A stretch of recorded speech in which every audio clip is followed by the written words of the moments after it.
When I first walked into the glass-paneled office of Westbridge and Company, I thought it would be the beginning of just another job. I had joined as a junior marketing associate, a step up from my last position, and a much-needed one at that. The place smelled of roasted coffee and ambition, the kind of environment where people spoke in deadlines and metrics rather than feelings. I wanted to fit in, keep my head down, and impress the right people.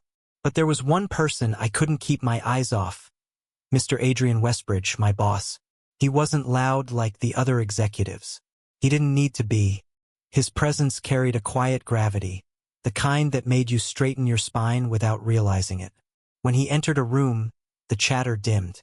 He wasn't older, maybe late 30s, but he had the kind of maturity that drew attention more than youth ever could. His suits were always tailored just right, his shirts pressed to perfection, and his voice had that calm, measured tone that could cut through chaos without raising a decibel. At first, I thought my fascination was just professional admiration, a student watching a master at work. But the more I noticed him, the more it became personal. He had this habit of rolling his sleeves up halfway when he worked through a presentation himself, revealing strong forearms dusted with light hair, a simple watch glinting against his skin. I catch myself staring for a second too long, then quickly pretend to check my notes. "Everything all right, Daniel?" He'd ask sometimes during meetings, his eyes flicking toward me with faint amusement. "Yes, sir," I'd answer quickly, trying to sound composed while my pulse betrayed me. He'd nod, a small, knowing smile tugging at his lips, then return to whatever graph or proposal he was dissecting. I could never tell if he noticed my awkwardness or if he just found it endearing. Either way, it left me flustered every single time. In my first few weeks, I tried to build a wall of professionalism around myself. I rehearsed every good morning before I said it, kept my tone neutral, my gaze polite. But the problem with attraction is that it doesn't care about boundaries.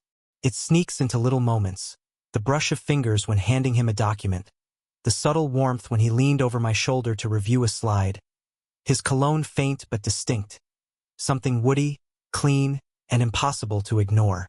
At night, I'd replay those moments like a fool, half ashamed, half thrilled. I knew the rules. Office romances were frowned upon, especially with your direct superior. And yet, every glance he gave me felt like gravity pulling me in. Still, I told myself not to read into things. He was my boss, a professional, respected, meticulous man who probably treated everyone with that same poised kindness. But then came the small signs that made it impossible to dismiss completely.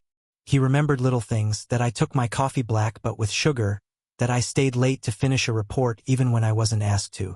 He'd ask how my weekend went, but in a way that felt like he actually wanted to know, not just fill silence. One evening, when most of the team had gone home, I was still at my desk struggling with a data set. The office was quiet except for the hum of the city outside.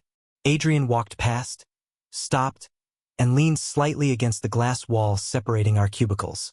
"You're still here, just finishing the campaign breakdown for the Harrison project," I said, my eyes glued to the screen. He stepped closer, his voice lower now. "You don't have to prove yourself that hard, Daniel. I already see what kind of worker you are." I looked up. His tone wasn't dismissive, it was gentle, almost personal. My heart stuttered. "I just want to make sure I'm worth your trust, sir." He smiled then, the kind of smile that softened everything sharp about him. "You already are." It should have ended there, but his gaze lingered, just for a breath too long. Long enough for me to feel the air shift between us. Then he straightened, clearing his throat, and said, "Go home, get some rest. You'll do even better tomorrow."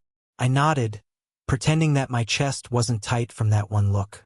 After he left, I sat there staring at the empty doorway, his voice still echoing in my head. That night I couldn't sleep. My mind replayed every word, every glance, every faint smile that might have meant nothing or everything. Why him, of all people? I whispered to myself in the dark. I'd had crushes before, sure, but nothing that carried this kind of weight, this fear of what might happen if I was wrong. The next few days were a careful dance. I noticed him watching me more often, during meetings, during coffee breaks, even while passing in the hallway. Sometimes our eyes met, and neither of us looked away fast enough. The tension built like static, quiet but charged. One Thursday morning, I was halfway through my emails when my phone buzzed with a message from his assistant.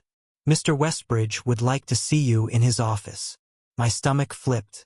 Had I made a mistake? Did I miss a deadline? I grabbed my notepad and walked to his door, trying to calm my breathing.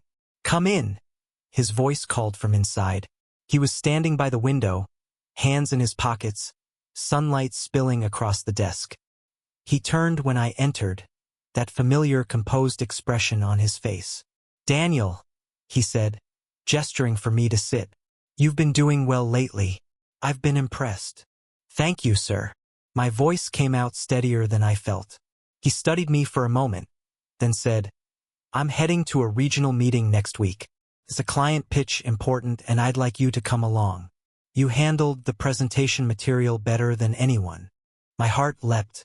"Me? Thank you, sir. I'd be honored." He nodded slowly, his lips curving into a faint smile. "Good. We'll leave Wednesday morning. I've already arranged the bookings." I caught something in his tone, something lighter than his usual professional detachment. Maybe pride, maybe something else. As I left his office, my hands trembled slightly. It was just a business trip, a chance to learn, to prove myself. But somewhere inside, beneath the logic and the fear, a quiet thrill stirred. Because for the first time, it wouldn't just be him behind the desk and me at the table.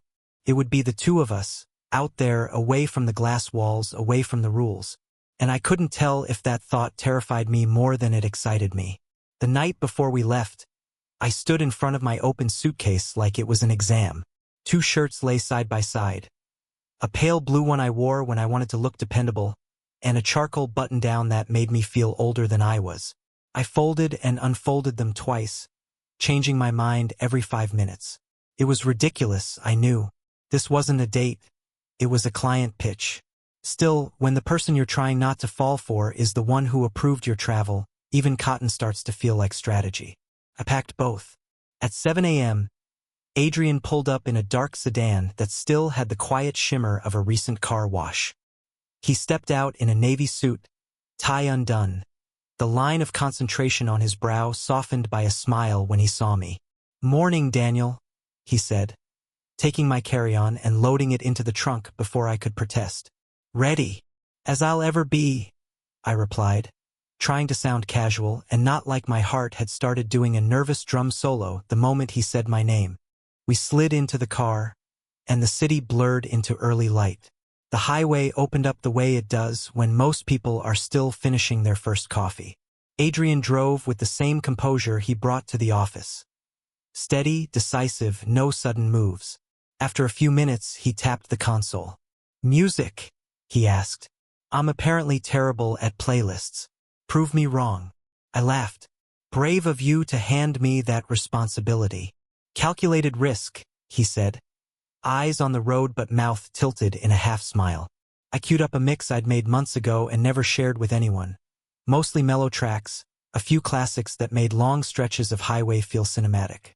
The first song floated through the car, and I caught him nodding along, his fingers drumming lightly on the steering wheel. "Good start," he said. "I knew you'd be a guitar and gravel voice person. What gave it away?" "You spend 20 minutes choosing a font for a single slide," he said, amused. "People like you don't choose noise. You choose intention." I stared at the passing fields to hide my smile. "Is that your managerial analysis?" "Personal observation," he said, softer now. We fell into a comfortable rhythm. I asked about his approach to the pitch, and he surprised me by talking not about numbers but about people. How the client's founder had built the company out of a garage. How the brand's first logo had been drawn by her niece. He remembered those details as if they mattered more than the budget. Maybe to him they did. Somewhere past the city limits, he told me his first job had been at a bookstore. "You?" I said. "Before suits and boardrooms?" He nodded. "I was hopeless at the register. But the owner would hand me a stack of new releases and ask, 'Which one is going to make someone feel seen?' I learned a lot there. About feelings? I teased. About listening, he said, glancing over. which are often the same thing. We stopped for coffee at a quiet roadside cafe with a bell on the door that chimed like a small secret. He took his black. I took mine with sugar. I didn't have to remind him. He held the door open for an older couple, and when the woman thanked him, he didn't brush it off. He looked her in the eye and said, "My pleasure." Small kindnesses shouldn't feel rare, but they often do. With him, they didn't. Back in the car, he loosened his tie and rolled his sleeves with that familiar, efficient precision. Sunlight slid across his forearms, catching on the clean metal of his watch. I looked away, out at the fields, counting fence posts, pretending that the warmth in my chest was from the coffee. "What are you thinking?" he asked after a while, not pressing. "That I should probably stop second-guessing every word I say today," I admitted, choosing honesty because it was easier than inventing a joke I'd regret. He smiled without looking away from the road. "You'll be fine. We're a team on this." The word team lingered in the space between us, louder than the music. By late afternoon, the skyline had given way to a small town tucked into a fold of hills. The main street had one stoplight, a barber pole that still turned, and a bakery with a chalkboard sign offering cinnamon twists. We passed a thrift shop with dresses in the window from 3 decades and a hardware store old enough to have a bell on the counter. It was the kind of place where news traveled faster than traffic. The motel was 2 blocks off the main road, clean and plain with white painted doors and hanging flower baskets that tried their best. The sign out front promised Wi-Fi and breakfast, and the parking lot was half full, mostly pickup trucks and dusty sedans. It felt a little like arriving at the set of a story where not much happened, the kind of quiet that makes your voice drop instinctively. Adrian went to handle the check-in while I took in the evening's slow settling. A kid pedaling a bike with a trailing streamer, someone watering plants, the smell of bread that suggested the bakery had more to sell in the morning. When he returned, he held the key card and a careful expression. "So," he said, "they had a booking mix-up." My chest tightened. "What kind of mix-up?" "Convention in town tomorrow," he said, dry. "Local Accountants Association. Any rooms with 2 beds were gone this morning. We have 1 room, 1 bed." "Oh," I said, because that was all my brain could produce. "To be clear," he added, steady but slightly formal, "I'll take the couch." I blinked. "There's a couch. A very optimistic love seat," he admitted, managing a faint smile. "But I'll figure it out." The instinct to protect him from discomfort rose up as quickly as the instinct to protect myself from wanting this too much.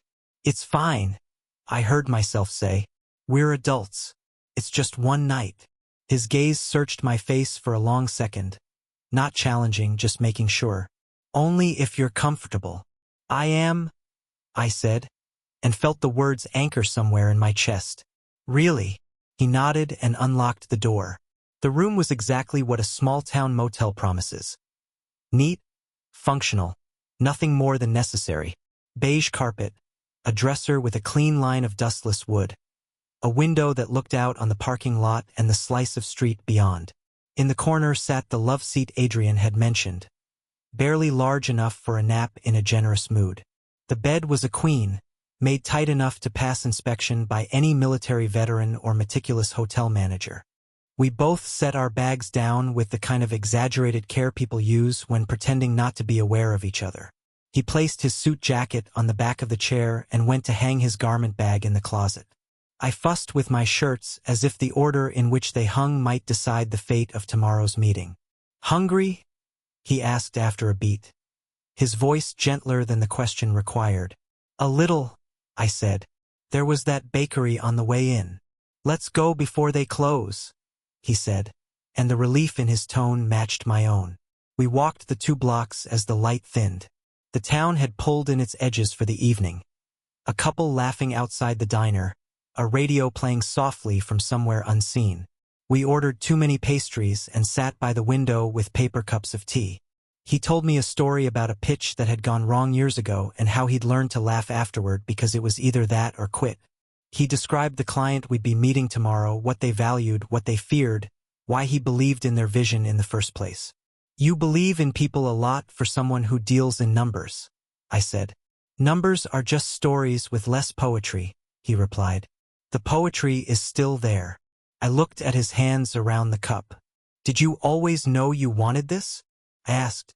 Not the spreadsheets. I motioned, searching for the right word. The building of things. No, he said. He thought for a second. But I always knew I wanted to create rooms where people could be more than they were yesterday. That's what a good pitch does. It makes space. We walked back to the motel with a small box of leftovers and that sentence echoing in my head. Make space. Felt like he'd named something bigger than a meeting. Inside the room, we changed the way strangers do when they're trying to be certain of boundaries. Backs turned, jokes made about how tomorrow's tie will decide the market. A detour into whether the motel Wi-Fi could handle our slide deck. I took the right side of the bed, he took the left, both of us unnecessarily careful in a bed wider than 2 pillows needed. Last chance to claim the love seat, I said, a half laugh in my throat. Last chance for you to kick me out, he returned, amusement in his voice. I'm not kicking you out. He turned off the light. The room settled into a kind of quiet that wasn't absence but presence edged with restraint. Through the thin curtain, a strip of streetlight drew a pale bar across the carpet. I stared at it the way one watches a line on a page, not reading but remembering that words might exist. Thank you, he said into the soft dark. For what? For trusting me, he said. For being here. I swallowed. You asked me to come. I asked, he said. You chose. Something in my chest loosened. We lay there, not touching, and yet the air between us felt calibrated by a new understanding. Each inhale felt like the start of a sentence we hadn't yet decided to say. Each exhale felt like the promise that there would be time to finish it. If I moved my hand an inch, our fingers might have brushed. I didn't. He didn't. We both held still, not from fear but from a kind of reverence for the exactness of the moment. It's just one night, I whispered, and heard how untrue it sounded. Not because the night would stretch forever, but because what it contained might. Just one, he agreed, and in the quiet I heard the shape of everything we were not saying. The pillow was cool. The sheets, crisp. I closed my eyes and listened to the faint hum of the air conditioner. The occasional car passing on the street. The shared breathing that, over minutes, found the same pace. Somewhere between wakefulness and sleep, I realized that the thing I dreaded, the proximity, the possibility, felt less like danger and more like permission. Not to do anything reckless. To feel what I felt without apology. If tomorrow was about convincing a client to choose us, tonight was about accepting that, in some quiet way, I had already chosen this. The drive, the music, the bakery tea, the man beside me leaving space for me to be exactly myself. I slept. And if I dreamed, it was of a highway unspooling toward a town that wasn't on any map, where rooms were made for becoming, and the door was already unlocked. We nailed the meeting. It wasn't fireworks or applause, just the quiet nods that matter, the slow smiles, the moment when the client's founder said, I think you see us. And Adrian glanced at me like the words had landed exactly where he wanted them to. On the walk out, he didn't say much. He didn't need to. Our silence felt full, like a glass filled to the brim you carry carefully with 2 hands. Back at the motel, we changed and went out for dinner at the little diner on Main. Half booths, half bar stools. A chalkboard menu that promised the kind of food they didn't pretend was anything but honest. He ordered meatloaf and mashed potatoes. I ordered a burger that arrived bigger than any reasonable appetite. We swapped bites without asking. It felt easy in a way that used to make me nervous. Tonight, it just made me happy. He told a story about his first real pitch, how he'd practiced in front of a bathroom mirror for a week and still forgot his opening line. I laughed. He laughed at me laughing, and the waitress smiled like we were a good sound to have near the coffee pot. When he reached for the salt, his fingers brushed mine. It was barely a touch, a shorthand apology, a warm flicker, but I felt it all the way up my arm. Sorry, he murmured. You're forgiven, I said, and he looked at me a heartbeat longer than the joke required. We lingered over dessert, sharing a slice of pie that tasted like cinnamon and a small-town bakery's best intentions. It was getting late when we stepped out into the kind of evening that makes every color a shade deeper. The sky not quite dark, the street not quite empty. We walked slowly without deciding to, shoulders close enough that I could hear the soft pull of fabric when he moved. "Good work today," he said. "You too." He huffed a small laugh. "I meant what I said earlier, team." "I know." I looked at him. "I like the way that sounds." He didn't answer right away, and in the not answer there was a lot that had nothing to do with spreadsheets. Back in the room, the door clicked shut and the space felt smaller than last night. Not physically, nothing had changed, but the air had a weight to it, like the pause before a note you love is played again. He set his keys on the dresser. I placed my wallet beside the lamp as though alignment could keep me steady. "We should go over the follow-ups," he said, then smiled because it was a flimsy sentence and we both knew it. "Tomorrow," I said. He nodded and leaned against the edge of the desk. I stood by the window, fingers parting the curtain just enough to see the parking lot's neat lines and the late pair walking their dog. Somewhere on the street, someone laughed. Somewhere down the hall, a TV murmured like a neighbor's secret. The quiet between us wasn't empty. It was crowded with all the things we hadn't said and all the ways we'd already said them without words. "I keep thinking," he began, then paused. "I'm choosing these words too carefully." "Maybe careful is good," I said, turning to face him. "Some things deserve it." His smile tilted. "You always do that." "What?" "Make caution sound like respect." His eyes found mine, steady, thoughtful. "Daniel, can I be honest for a moment and risk saying this wrong?" "Yes," I said, and my voice surprised me with how sure it sounded. He exhaled, slow. "I arranged this trip because I needed you there for the work." "That's true." He looked down at his hands, then back at me. "And I also arranged it because the office didn't feel like a place where I could breathe around you. Not the way I wanted to." His jaw worked once, like he was fitting the words together. "I didn't plan to do anything. I didn't promise myself anything. But I wanted to know what it felt like to sit across from you without a conference table and 10 eyes making every glance a choice I couldn't make." He waited for the echo of his confession to settle. I felt it settle in me like a stone in a riverbed. Weight, place, certainty. "I thought I was imagining it," I said quietly. "Since my first week. The way you'd look at me and then look away. The way your voice changed when you asked if I was doing okay. I told myself it was nothing, that I couldn't afford to be wrong." My chest tightened, then loosened as the truth found its shape. "And I was scared, Adrian. Not of you, of how much I wanted what I wasn't supposed to want."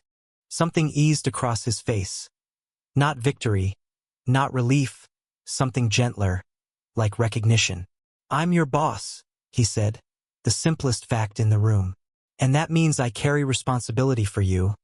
Your work, your safety, your reputation. That's the line that's kept me still." He swallowed. "But I can't pretend there isn't more. Not here. Not tonight." We stood there, two men with a bed behind us and a world of rules at our backs. For a long moment, no one moved. It felt like standing at a threshold, not because there was a door, but because there was a choice. "Come here," he said, barely more than a breath. I crossed the space between us, and it felt like crossing a long distance I'd been walking for weeks. He didn't reach for me right away. He just looked, really looked, as if memorizing the lines of a face he'd been sketching from memory. I could hear my own heartbeat. I could hear his. When his hand lifted, it didn't grab. It hovered, then settled against my jaw with the kind of care that makes you forget all the rough ways you've ever been touched. I closed my eyes, and the first brush of his mouth was exactly what I had feared and wanted. Soft, certain, patient. He waited for me to answer, and I did, my hands finding his waist, the lean of him familiar already, like the second time you returned to a place that felt like home the first. The kiss deepened slowly, the way water finds its level, the way a story finds its voice once it knows it will be heard. He tasted like cinnamon and the last of the diner's coffee. When we parted, foreheads touching, we were both smiling. "I didn't plan this," he whispered. "I know," I said, and I did. Plans were for calendars and clients. Whatever this was had been writing itself in the margins for a while. We moved together with a carefulness that felt less like caution and more like reverence. He unbuttoned my shirt one button at a time, not because he had to but because he wanted to know how each undone thing changed the shape of the moment. I did the same for him, learning the quiet sounds he made, the way his breath caught when I traced the edge of his collarbone. There was no rush. There was time. We gave it to each other like a gift. When he drew me down onto the bed, there was no performance in it. We weren't trying to be anything but present. He told me I was beautiful in a tone that made the word feel like a truth, not a compliment. I told him he was kinder than he let people see, and the steady look he gave me in return felt like a promise. What passed between us wasn't about proving anything. It was a conversation in touches and pauses, in yes spoken against skin, in laughter when a knee bumped the bedside table and the world didn't end.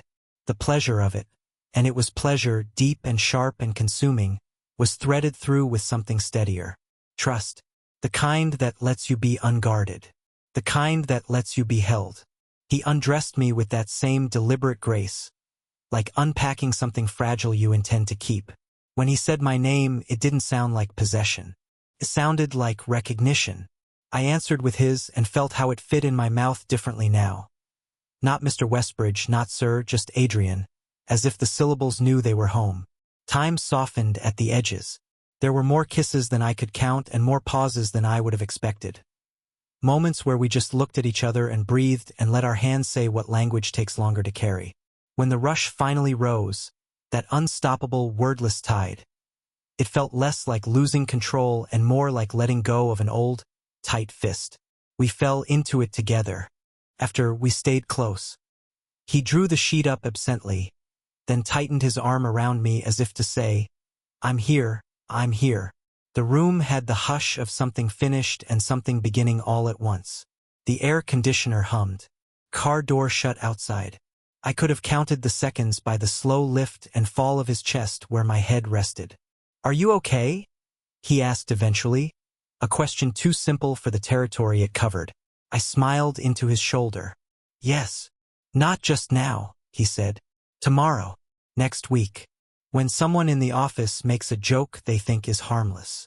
His care found the place in me that had been braced for disaster and eased it open. I'm okay, I said, because we'll decide what we say and what we keep. Together. He was quiet. Then, together, he repeated, like testing the weight of a ring in his palm before slipping it on. We lay there, sharing the kind of silence that feels like a shelter you both built. When I finally shifted to look at him, he brushed a curl from my forehead as if he'd always had permission. There was that look in his eyes again, the one that had pulled me toward him from day one, only now it was unhidden. Thank you for telling me the truth, he said. Thank you for giving me a place to put it, I replied. He laughed softly. You make caution sound like poetry, Daniel. He kissed me again, and it tasted like warmth. We talked a little, not about logistics or policies, those could come with morning, but about small things that suddenly felt enormous. The first time he noticed me. Second day, coffee machine. The way I steadied a stack of someone else's papers as I passed. The moment I realized I'd fallen for him. The night he told me to go home because I'd done enough, and meant it. In the telling, I felt us weaving a private map neither of us had owned alone. When sleep came, it came easily, a gentle tide. We didn't untangle. His hand rested over my heart like an answer to a question I'd been asking in a language I didn't know I spoke.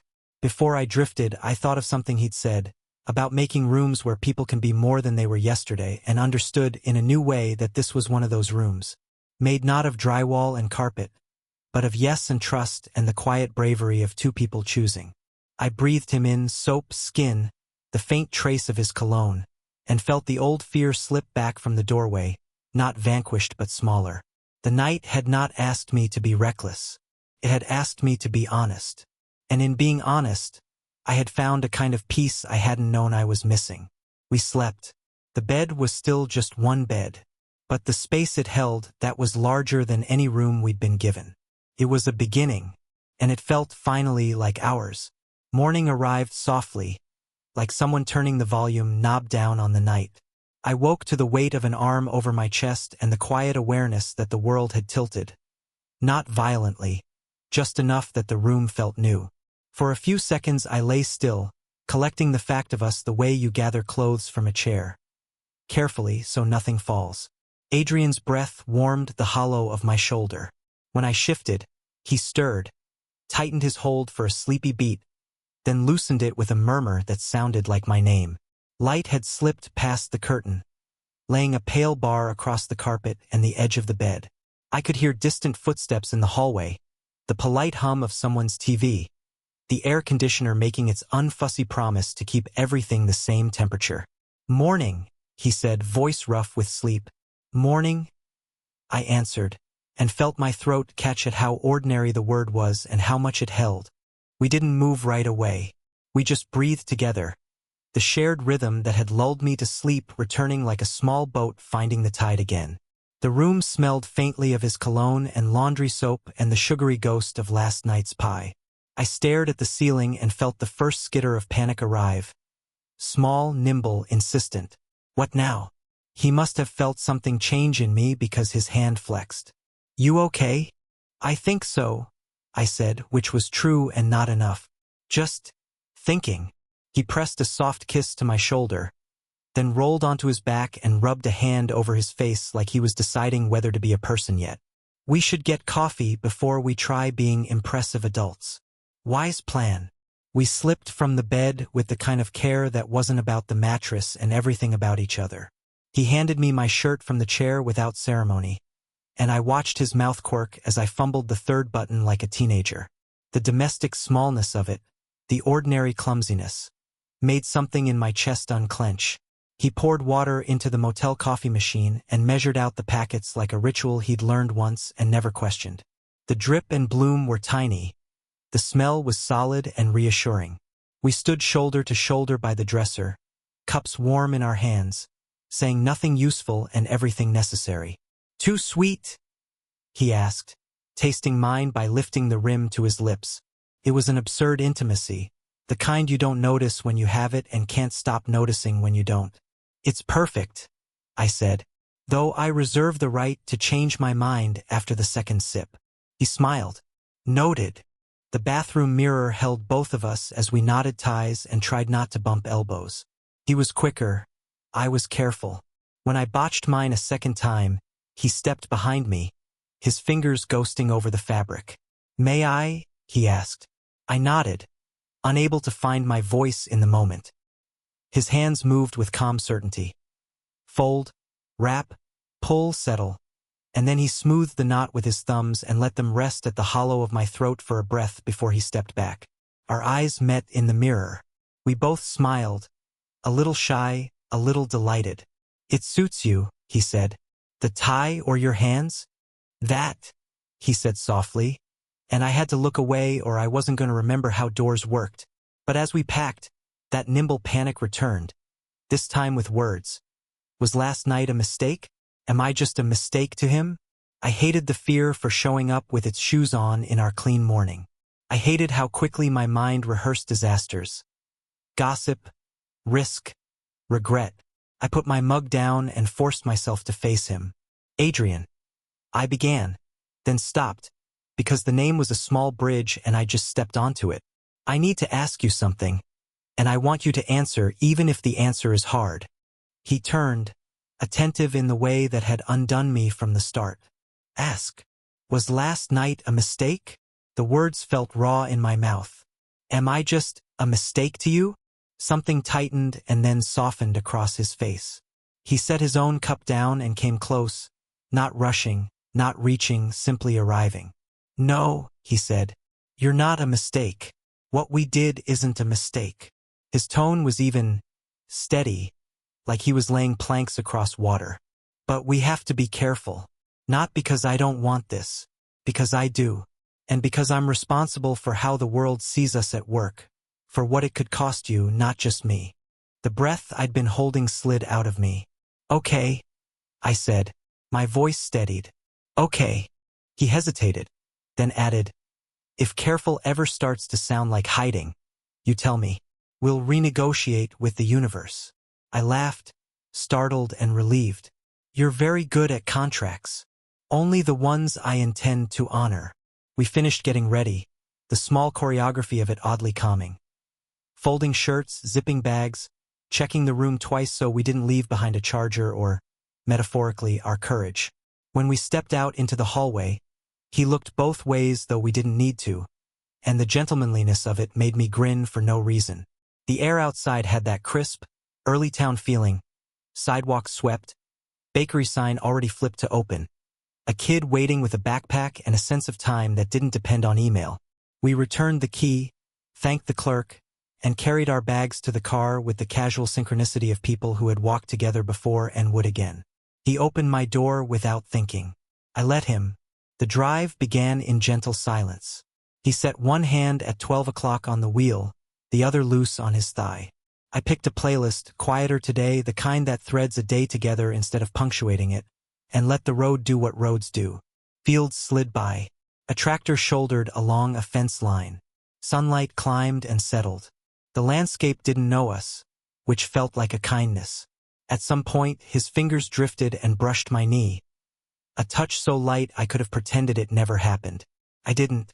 I let my hand rest near his on the console, a small declaration no one could see.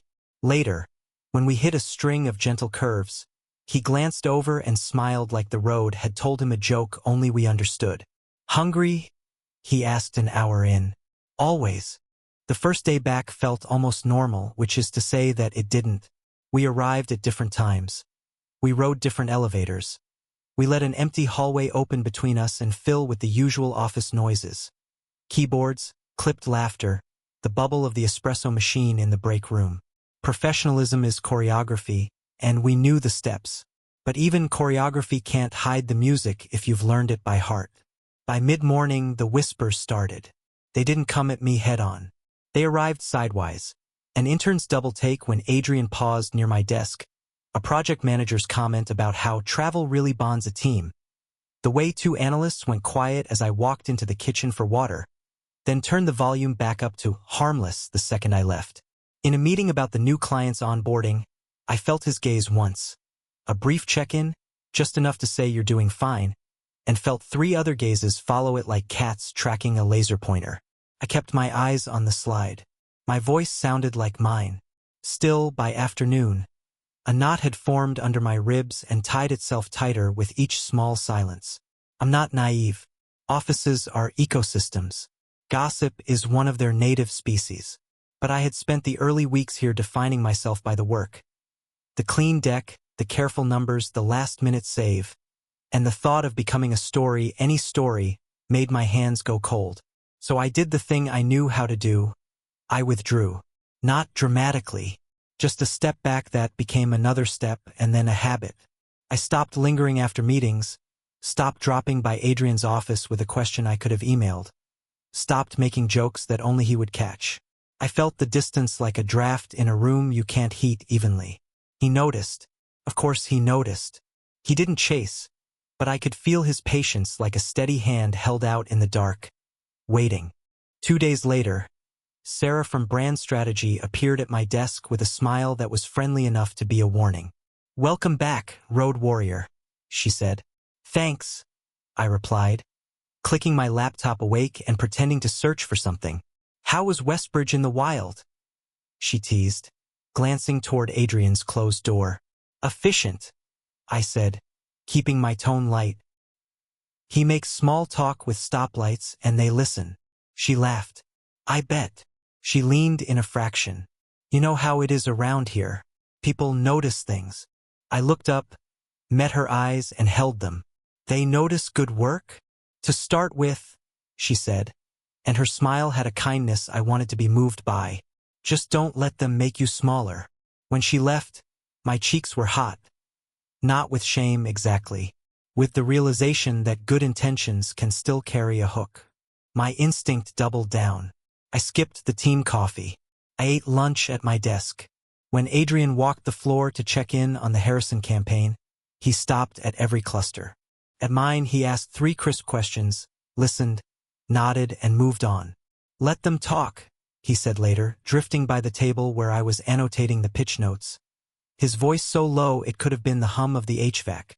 "They'll get bored." I nodded without looking up. "I don't want to give them anything to feed on." He paused, then said, You're not food. A beat. We aren't. I wanted to pocket that and hold it like a smooth stone. Instead, I wrote a comment bubble in the doc about swapping slides 8 and 9 and pretended my chest wasn't too tight for deep breaths. The next week, the client signed. An agency-wide email went out at 10:03 a.m. with Adrian's name at the top and mine tucked in the paragraph of acknowledgments that people always skim but I read twice. Applause pinged around the floor, the ritual kind, sincere enough that I allowed myself to be proud. The ritual also brings a second ritual, the staff dinner. Tomorrow night, his assistant announced with brisk cheer. 7 o'clock, the private room at Saffron and Slate. Celebration, team. That afternoon, I caught my reflection in the elevator's mirrored panel and didn't quite recognize the blend of anticipation and dread in my face. Part of me wanted the soft relief of being in a room where we were a team, period. The other part knew that rooms, private or not, are made of people. Saffron and Slate glowed the way expensive restaurants do. Not bright, not dim, just flattering. The private room had a long table and too many wine glasses per person. Everyone wore their cleverest jacket, their loosest tie. Toasts began, the kind that should have embarrassed me more than they did. Adrian spoke last. He kept it short. You did this, he said, looking around at our team, his voice quiet enough that people leaned in and, in leaning, believed him more. We win when we listen better than anyone else. You did. Here's to listening. We drank. Someone shouted, to Daniel's deck at 1 a.m. Laughter. I felt my face heat. I raised my glass and let it. The evening rolled on, wine doing what wine does. Loosening edges, greasing the wheels of office friendship, making the table feel like a sturdy boat. And then, as it often does, the boat hit a little wave. It wasn't even cruel.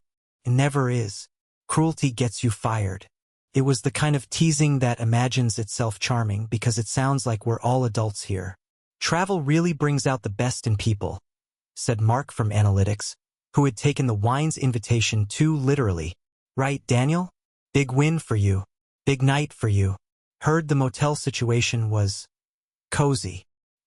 He chuckled at his own boldness, and a ripple of attention swung our way. The room tightened. I felt 20 eyes flicker, some amused, some curious, some kind. I felt the old knot in my ribs pull hard. I formed the kind of smile you make for airport security. My mouth opened. Adrian spoke first. Mark, he said, not sharp, not cold, precise. Daniel earned this win in the same place everyone else did, the work. If you want to talk about rooms, talk about the boardroom where he led a segment our client called The Reason We Felt Seen. That's the story. That's the only one I'm interested in.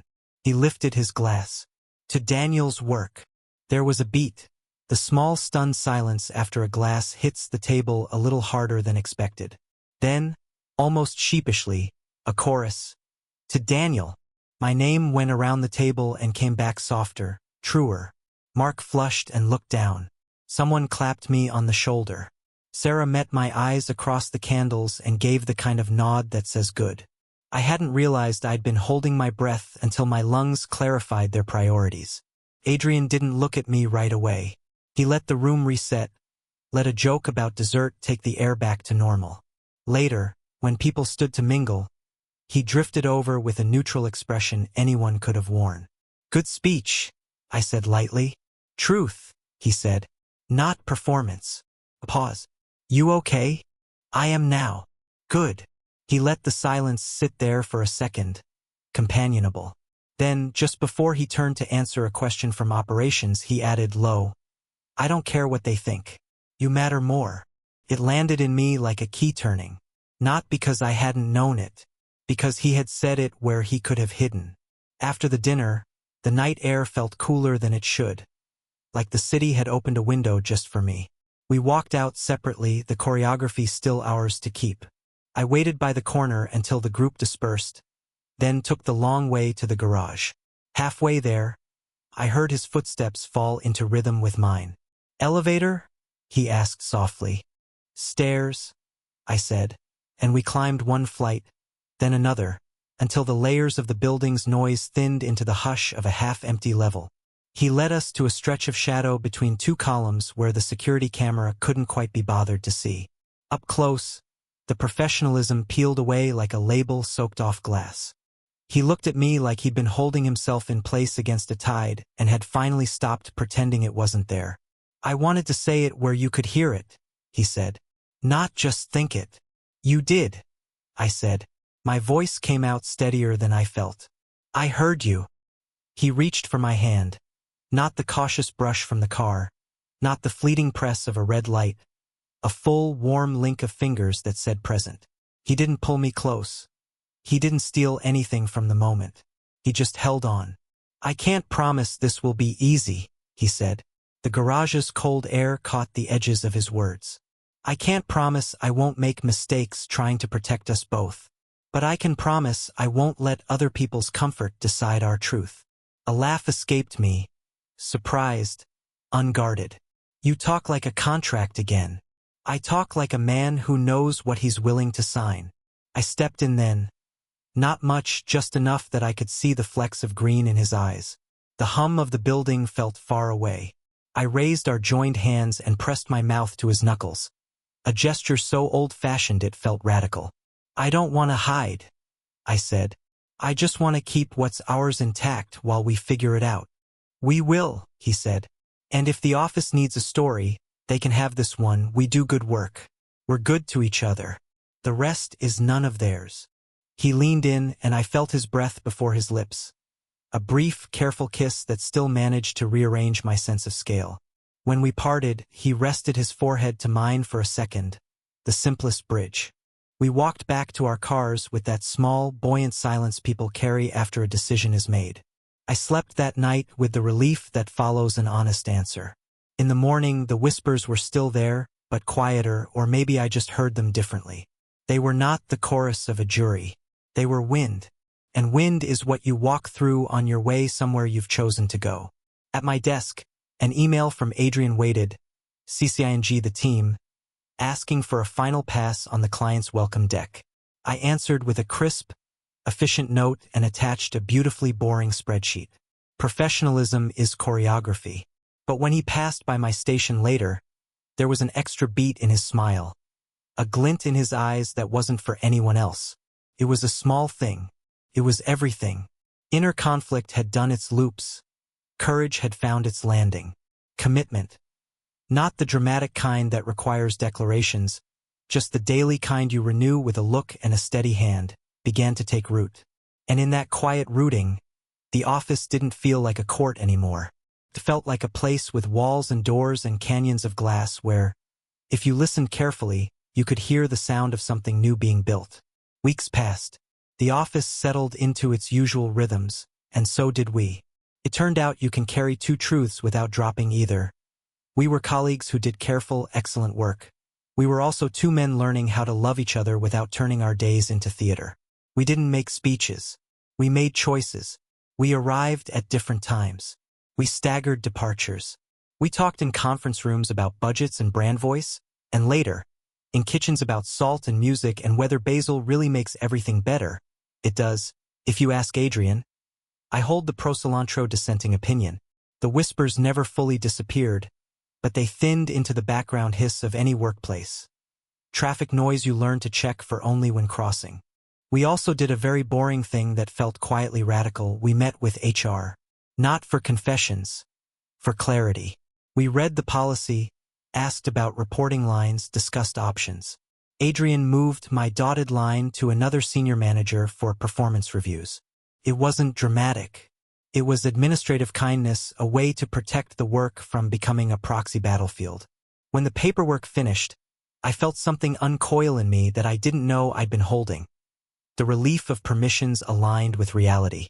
Outside of work, we let our lives touch in ordinary places. We found a Saturday morning cafe halfway between our buildings. We took the corner table where the light falls diagonally across the sugar packets. On a walk through the park, Adrian tried to teach me the names of trees. I tried to teach him the names of fonts. He was better at the oaks and elms than the serifs and sans, though to his credit, he now claims he can spot Futura from across a room. There were small firsts that nobody else would mark on a calendar but us. The weekend he took me to a neighborhood bookstore, the one where he'd worked all those years ago. He nodded to the owner, who still remembered him. We left with 2 paperbacks and the kind of contentment that rides home quietly, looking out the window. Another evening, we cooked dinner at my place and ruined the first batch of roasted carrots by forgetting them in the oven while we argued affectionately about whether the playlist needed more jazz. The smoke alarm shrieked. We laughed until we leaned against the counter, out of breath and bright.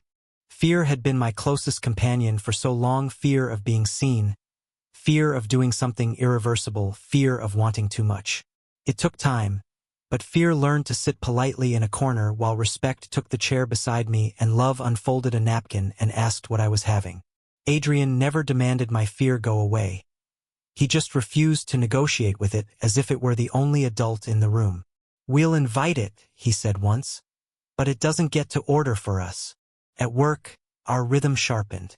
We learned when to lean in, when to step back. If he praised me in a meeting, he spread the credit across the team and made sure I wasn't singled out as the favorite.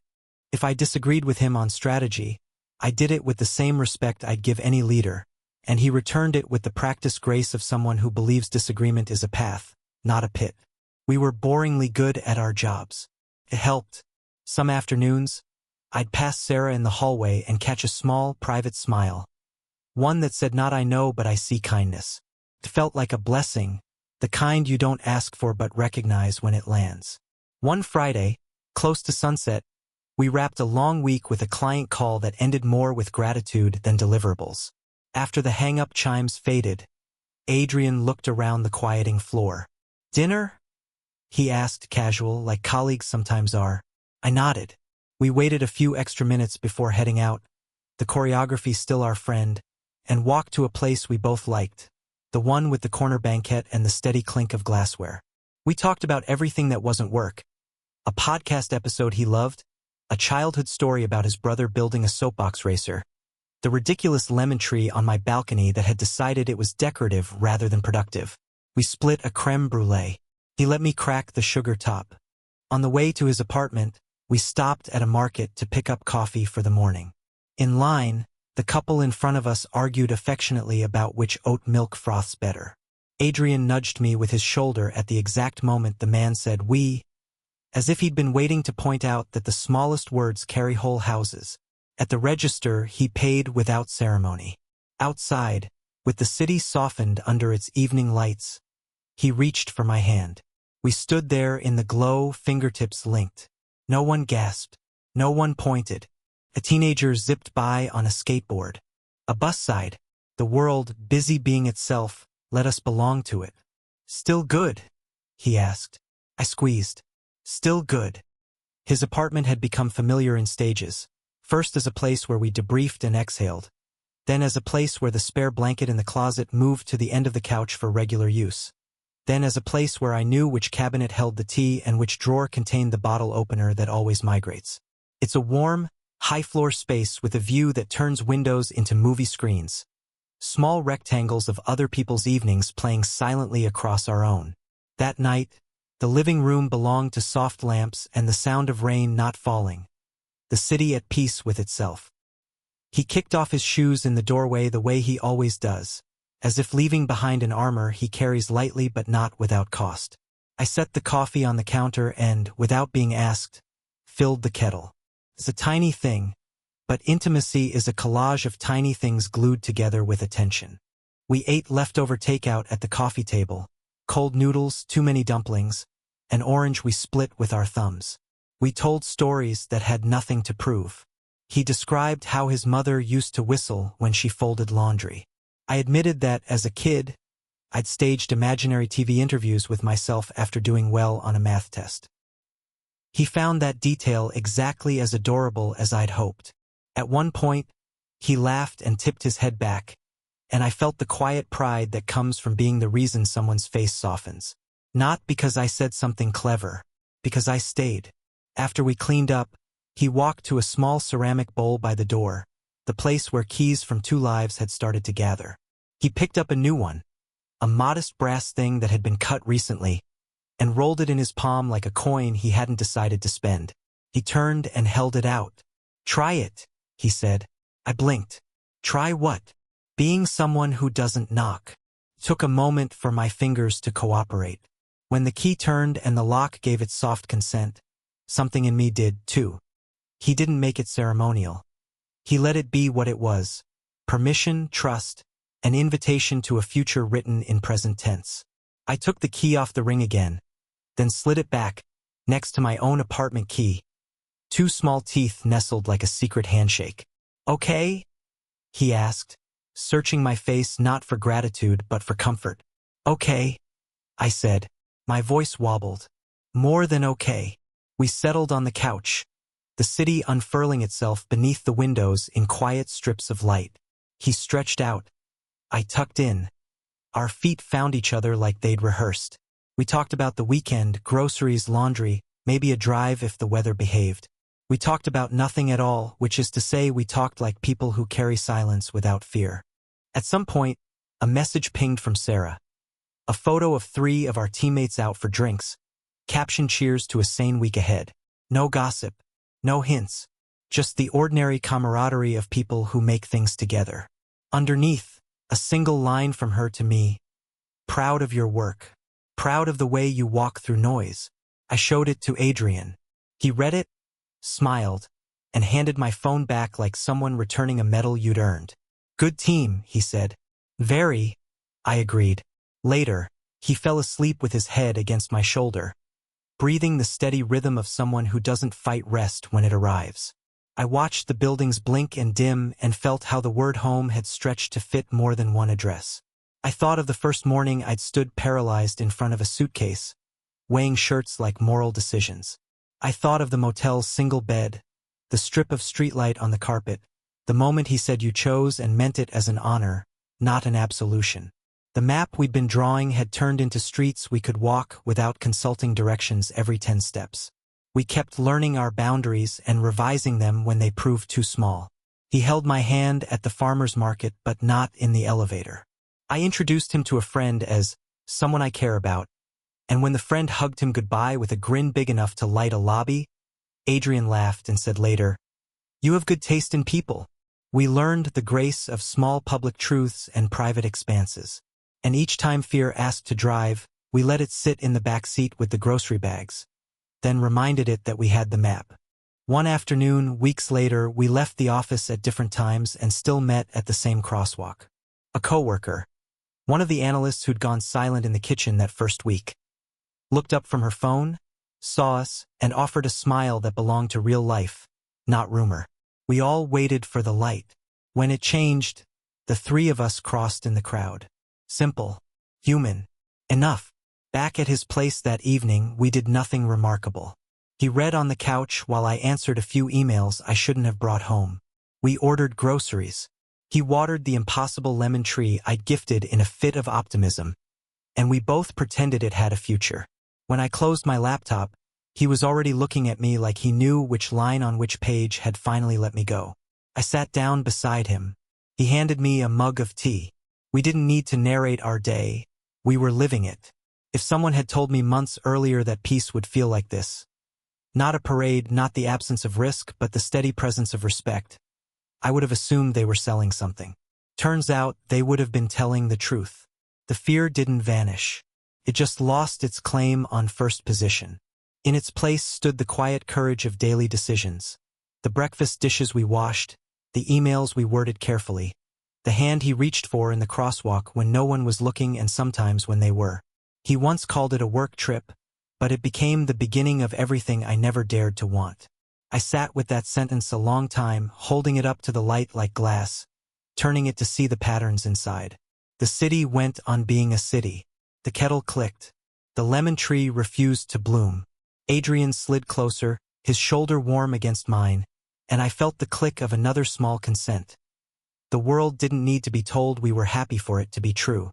In the soft rush of the evening, the lamps, the low music, a page turning, I understood something I couldn't have learned alone. Belonging isn't about being claimed in public or hidden in private. It's about choosing each other in every room we're given.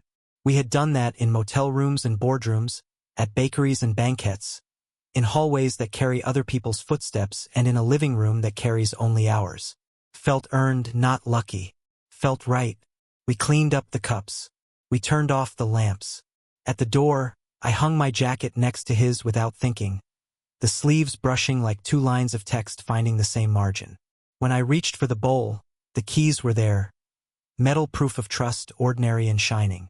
I picked them up, and the sound they made was the exact sound of home.